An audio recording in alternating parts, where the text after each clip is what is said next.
and welcome to another episode of Exploring Standards. I am your host, Jess, and today I'm really excited to be joined on the podcast today by ISO 9001 consultant and 27001 consultant, Adam Hollick. Adam, how are you today? I'm good, thanks, Jess. How are you? I'm really good, thank you. So today our episode is based all around ISO 27001, which is the information security standard. And we're kind of looking at the basics or the fundamentals of ISO 27001. But before we get into that, Adam, can you just tell our listeners a little bit more about yourself? Sure, yeah. I've just gone through the process of leaving the military. So I've just finished serving in the Air Force for 12 years. I joined at 18, finally leaving.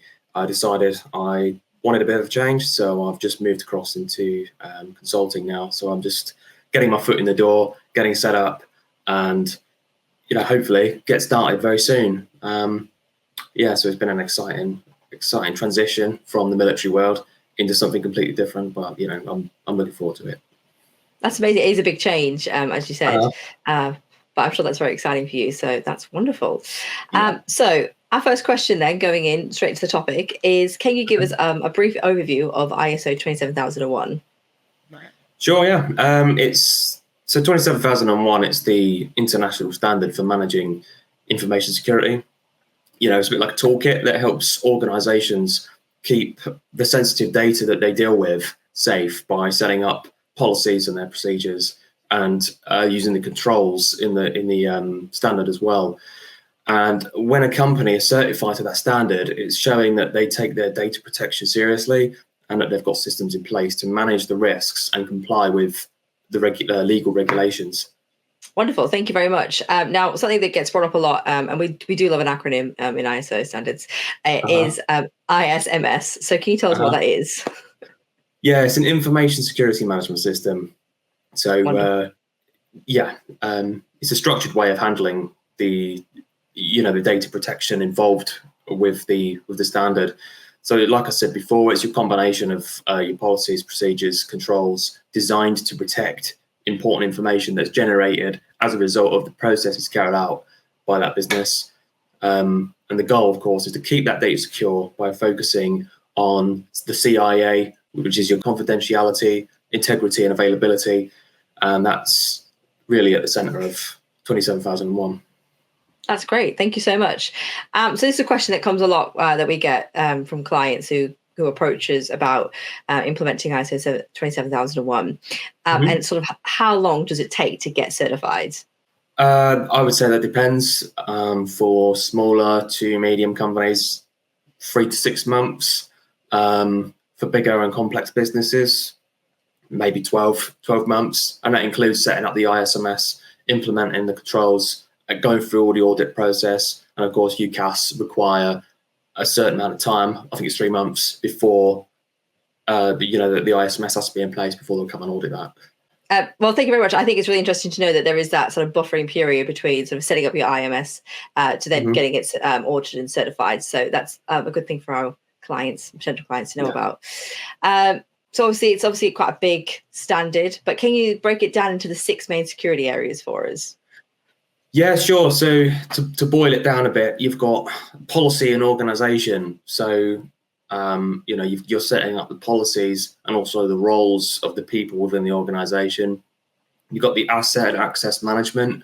So you're controlling access to the data that's being produced. You've got risk management, which is a big part of 27001. So you're identifying and managing risks and you're applying treatment to those risks. You've got operational security, which is managing your security in day-to-day operations. You've got incident response, being ready for security incidents that might occur. And lastly, compliance, which is following the legal and regulatory rules associated, which might be something like GDPR. Okay, wonderful. I mean, that takes me very nicely into actually my next question. Does ISO 27001 actually cover GDPR? It doesn't specifically name it in the standard, but it can help with a lot of things that GDPR requires. For example, both of them focus on protecting data and managing risks. And implementing 27001 can make it easier to stay on top of GDPR compliance. Especially when it comes to storing that and securing that personal data. So the standard doesn't name GDPR per se. Mm-hmm. That's great. Okay, so then also another big thing at the moment is cybersecurity. And does ISO 27001 cover cybersecurity? Yes, it does. It covers a range of stuff like protecting data, managing access, and securing networks, preparing for incidents, training employees in best security practices. So yeah, it is a solid foundation for any organization's security efforts when it comes to cybersecurity. Yeah, and some of the controls as well might even include stuff like access to cables, protecting power lines and Ethernet cables from interception and that kind of thing. Cool, that's great. Thank you so much. So obviously there's lots of different ISO standards out there, but two that kind of are very often linked together or very close are ISO 27001 and ISO 27002. Can you give us a brief overview of what the difference between those two are? Sure, yeah. So the difference is the purpose of each. So 27001 is all about the rules and requirements for setting up and running an ISMS, and ISO 27002 is more of a guidebook with tips and best practice on how to manage those specific security and controls that can help you meet the ISO 27001 standards. So 27001 is more about the what you need to do, and 27002 is about the how you can do it. Ah, that's very interesting. That's a really clear sort of way to define that. So thank you so much. That's all right. So finally, do you have any final bits of advice that you'd like to give our listeners about ISO 27001? All I will add is one last comment, and my sort of understanding of it during my course. So I only did my course quite recently, like back in September. And one thing my instructor mentioned was that an ISMS can't exist in isolation.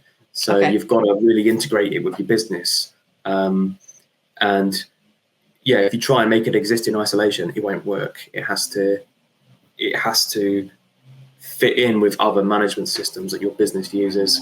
Because essentially it applies to the information generated by the processes that your company does.